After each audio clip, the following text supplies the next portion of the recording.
So, I've read multiple different theories and opinions, but acknowledging and fixing my unconscious biases is a bit like asking me to astral project, or open my third eye, or learn a dead fucking language. It's even worse because its definition dictates I can't acknowledge or fix it because it's unfucking conscious. Like breathing, reflexes, or bursting into song every time someone quotes lyrics, even if they weren't accurate and it's a completely inappropriate situation to do so. You may as well put me in a fucking coma and ask me to describe the complexion of someone I don't even know exists without offending them or anybody else. It's biases that we have that by definition we can't know what they are. However, if you don't know what they are and you don't fix them, you're part of the fucking problem and a white supremacist. Even if you ain't white, because skin colour doesn't matter, dickhead. It's confusing. Life is hard. I'm starting to feel guilty for being alive when there's dead people out there struggling. Life privilege. Fucking shite privilege. Now, I'm not denying that I have it. Anyone with half a brain cell understands that familiarity breeds security. It seems like a reasonable choice on evolution's behalf. I trust a friend that I look nothing like more than I trust a stranger who's a complete doppelganger. Because despite scientific peer-reviewed studies, I'm not a moron. Every demographic has cunts. I'm not a cunt because I'm white. I'm a cunt because I choose to be a cunt. I identify as a cunt. Add that to your LGBTQ plus acronym. Just joking, I don't really identify as a cunt, I identify as a fucking geezer and not using my correct pronouns and using terms like cis is hate speech and white supremacy cause reasons, bigot. I mean, stereotypes exist. The British are pompous and ugly as demonstrated on this channel. The Germans have no sense of humour. The Spanish are lazy. Americans are fat. The Jamaicans are high and cocaine runs through the veins of every South American. Same in Westminster.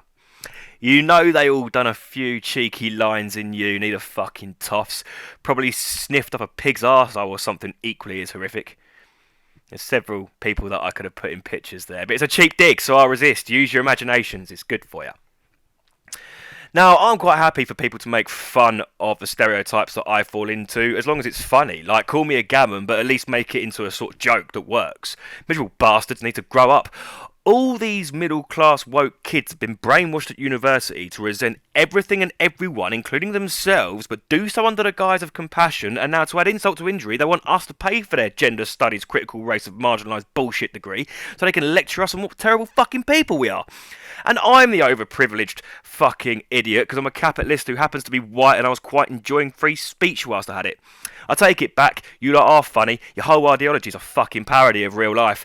Shame it's in the White House as well now, but, you know, most of your promises will be broken and ignored, so, I mean, it's already happening. Come on, man! I don't want to be too dismissive, though, so quickly, let's look at what the media tell us what our unconscious biases are, that they somehow became conscious of, and gave us this guide to hiring without confirmation bias, which was nice of them.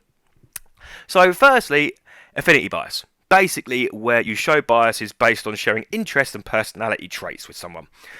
Making friends or employing someone who you think you'll like is racist, affinity bias.